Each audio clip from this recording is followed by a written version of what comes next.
La fuente de la buena fortuna. En lo alto de una colina que se alzaba en un jardín encantado, rodeado por altos muros y protegido por poderosos hechizos, manaba la fuente de la buena fortuna. El día más largo del año, durante las horas comprendidas entre el amanecer y el ocaso, se permitía que un solo desdichado intentara llegar hasta la fuente, bañarse en sus aguas y gozar de buena fortuna por siempre jamás. El día señalado, antes del alba, centenares de personas venidas de todos los rincones del reino se congregaron ante los muros del jardín. Hombres y mujeres, ricos y pobres, jóvenes y ancianos, con poderes mágicos y sin ellos, se reunieron allí de madrugada, todos confiados en ser el afortunado que lograra entrar en el jardín. 3 brujas, cada una con su carga de aflicción, se encontraron entre la multitud y se contaron sus penas mientras aguardaban el amanecer. La primera, que se llamaba Asa, padecía una enfermedad que ningún sanador había logrado curar. Confiaba en que la fuente remediara su dolencia y le concediera una vida larga y feliz. A la segunda, Alteda, un hechicero perverso le había robado la casa, el oro y la varita mágica. Confiaba en que la fuente reparara su impotencia y su pobreza. La tercera, Amata, había sido abandonada por un joven del que estaba muy enamorada, y creía que su corazón nunca se repondría. Confiaba en que la fuente aliviara su dolor y su añoranza. Tras compadecerse unas de otras por sus respectivos padecimientos, las 3 mujeres decidieron que, si se presentaba la oportunidad, unirían sus esfuerzos y tratarían de llegar juntas a la fuente. Cuando los primeros rayos de sol desgarraron el cielo, se abrió una grieta en el muro. La multitud se abalanzó hacia allí, todos reivindicaban a gritos su derecho a recibir la bendición de la fuente. Unas enredaderas que crecían en el jardín, al otro lado del muro, serpentearon entre la muchedumbre y se enroscaron alrededor de la primera bruja, Asa. Esta agarró por la muñeca a la segunda bruja, Alteda, quien a su vez se aferró a la túnica de la tercera, Amata. Y Amata se enganchó en la armadura de un caballero de semblante triste que estaba allí montado en un flaco rocín. La enredadera tiró de las 3 brujas y las hizo pasar por la grieta del muro, y el caballero cayó de su montura y se vio arrastrado también. Los furiosos gritos de la defraudada muchedumbre inundaron la mañana, pero al cerrarse la grieta todos guardaron silencio. Asa y Alteda se enfadaron con Amata, porque sin querer había arrastrado a aquel caballero. En la fuente solo puede bañarse una persona. Como si no fuera bastante difícil decidir cuál de las 3 se bañará. Solo falta que añadamos uno más. Si el Desventura, como era conocido el caballero en aquel reino, se percató de que las 3 mujeres eran brujas. Por tanto, como él no sabía hacer magia ni tenía ninguna habilidad especial que lo hiciera destacar en las justas o los duelos con espada, ni nada por lo que pudieran distinguirse los hombres no mágicos, se convenció de que no conseguiría llegar antes que ellas a la fuente. Así pues, declaró sus intenciones de retirarse al otro lado del muro. Al oír eso, Amata también se enfadó. «Hombre de poca fe», lo reprendió. «Desenvaina tu espada, caballero, y ayúdanos a lograr nuestro objetivo». Y así fue como las 3 brujas y el taciturno caballero empezaron a adentrarse en el jardín encantado, donde, a ambos lados de los soleados senderos, crecían en abundancia extrañas hierbas, frutas y flores. No encontraron ningún obstáculo hasta que llegaron al pie de la colina en cuya cima se encontraba la fuente. Pero allí, enroscado alrededor del pie de la colina, había un monstruoso gusano blanco, abotagado y ciego. Al acercarse las brujas y el caballero, el gusano volvió su asquerosa cara hacia ellos y pronunció estas palabras: «Entregadme la prueba de vuestro dolor». Sir Desventura desenvainó la espada e intentó acabar con la bestia, pero la hoja se partió. Entonces Alteda le tiró piedras al gusano, mientras Asa y Amata le lanzaban todos los hechizos que conocían para inmovilizarlo o dormirlo.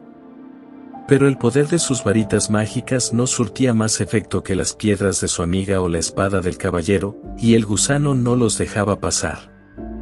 El sol estaba cada vez más alto y Asa, desesperada, rompió a llorar. Entonces el enorme gusano acercó su cara a la de Asa y se bebió las lágrimas que resbalaban por sus mejillas. Cuando hubo saciado su sed, se apartó deslizándose suavemente y se escondió en un agujero del suelo. Las tres brujas y el caballero, alegres porque el gusano había desaparecido, empezaron a escalar la colina, convencidos de que llegarían a la fuente antes del mediodía. Pero cuando se encontraban hacia la mitad de la empinada ladera, vieron unas palabras escritas en el suelo. Entregadme el fruto de vuestros esfuerzos. Sir Desventura sacó la única moneda que tenía y la puso sobre la ladera, cubierta de hierba, pero la moneda echó a rodar y se perdió. Los cuatro siguieron ascendiendo, pero, aunque caminaron varias horas, no avanzaban ni un solo metro, la cumbre no estaba más cerca y seguían teniendo delante aquella inscripción en el suelo. Estaban muy desanimados, porque el sol ya había pasado por encima de sus cabezas y empezaba a descender hacia el lejano horizonte. No obstante, Alted andaba más deprisa y con paso más decidido que los demás, y los instó a que siguieran su ejemplo, aunque no parecía que con ello fueran a alcanzar la cumbre de la colina encantada. «Ánimo, amigos. No os rindáis», los exhortó secándose el sudor de la frente. Cuando las relucientes gotas de sudor cayeron al suelo, la inscripción que les cerraba el paso se esfumó y comprobaron que ya podían continuar subiendo. Alentados por la superación de ese segundo obstáculo, siguieron hacia la cima tan deprisa como les era posible, hasta que por fin vislumbraron la fuente, que destellaba como un cristal en medio de una enramada de árboles y flores. Sin embargo, antes de llegar encontraron un arroyo que discurría alrededor de la cumbre cerrándoles el paso. En el fondo del arroyo, de aguas transparentes, había una piedra lisa con esta inscripción: «Entregadme el tesoro de vuestro pasado». Sir Desventura intentó cruzar el arroyo tumbado sobre su escudo, pero este se hundió. Las tres brujas lo ayudaron a salir del agua y luego intentaron saltar a la otra orilla, pero el arroyo no se dejaba cruzar, y mientras tanto el sol seguía descendiendo más y más. Así que se pusieron a reflexionar sobre el significado del mensaje escrito en la piedra, y Amata fue la primera en entenderlo. Agarró su varita, extrajo de su mente todos los recuerdos de momentos felices compartidos con el joven del que estaba enamorada y que la había abandonado, y los vertió en el agua. La corriente se llevó sus recuerdos y en el arroyo aparecieron unas piedras que formaban un sendero. De ese modo, las tres brujas y el caballero pudieron cruzar por fin al otro lado y alcanzar la cima de la colina. La fuente brillaba ante ellos, entre hierbas y flores de una belleza y una rareza extraordinarias. El cielo se había teñido de rojo rubí. Había llegado el momento de decidir quién de ellos se bañaría en la fuente. Pero, antes de que tomaran esa decisión, la frágil asa cayó al suelo. Extenuada por la agotadora escalada, estaba a punto de morir. Sus tres amigos la habrían conducido hasta la fuente, pero Asa, agonizante, le suplicó que no la tocaran. Entonces Alteda se apresuró a recoger todas las hierbas que le parecieron útiles, las mezcló en la calabaza donde Sir Desventura llevaba el agua y le dio a beber la poción a Asa. Entonces Asa se incorporó y al cabo de un instante ya se tenía en pie. Más aún, todos los síntomas de su terrible enfermedad habían desaparecido. «Estoy curada», exclamó. «Ya no necesito bañarme en la fuente». «¿Qué se baña Alteda?». Pero ésta se encontraba muy entretenida recogiendo más hierbas en su delantal. «Si puedo curar esa enfermedad, ganaré muchísimo oro», exclamó. «¿Qué se baña Amata?». Sir Desventura hizo una reverencia invitando a Amata a acercarse a la fuente, pero ella negó con la cabeza. El arroyo había hecho desaparecer toda la añoranza que sentía por su amado, y de pronto comprendió que aquel joven había sido cruel y desleal y que en realidad debía alegrarse de haberse librado de él. «Buen señor, sois vos quien debe bañarse, como recompensa por vuestra caballerosidad», dijo entonces. Haciendo sonar su armadura, el caballero avanzó bajo los últimos rayos del sol poniente y se bañó en la fuente de la buena fortuna. Asombrado de ser el elegido entre centenares de personas y sin dar crédito a su gran suerte. Cuando el sol se ocultaba tras el horizonte, Sir Desventura emergió de las aguas luciendo todo el esplendor de su triunfo y se arrojó con su herrumbrosa armadura a los pies de Amata, que era la mujer más buena y más hermosa que jamás había conocido. Exaltado por el éxito, le suplicó que le entregara su corazón, y Amata, tan embelesada como él, comprendió que por fin había encontrado a un hombre digno de ella. Las tres brujas y el caballero bajaron juntos de la colina, agarrados del brazo, y los cuatro tuvieron una vida larga y feliz. Y ninguno de ellos supo ni sospechó jamás que en las aguas de aquella fuente no había ningún sortilegio. Notas de Albus Dumbledore sobre la fuente de la buena fortuna. La fuente de la buena fortuna es uno de los relatos preferidos de todos los tiempos, a tal punto que fue objeto del único intento de incluir una comedia musical en las celebraciones navideñas de Hogwarts. Nuestro entonces maestro de herbología, el profesor Herbert Beatty, gran aficionado al teatro amateur, propuso deleitar a profesores y alumnos con una adaptación navideña de este cuento infantil tan entrañable. En aquella época yo era un joven maestro de transformaciones, y Herbert me encargó los efectos especiales, que incluían una fuente de la buena fortuna de la que emanaría agua de verdad y una herbosa colina en miniatura por la que parecería que caminaran nuestros cuatro héroes, y que iría hundiéndose lentamente en el escenario hasta perderse de vista. Creo poder afirmar, sin pecar de vanidoso, que tanto mi fuente como mi colina desempeñaron dignamente el papel asignado. Es una lástima que no se pudiera decir lo mismo del resto del elenco.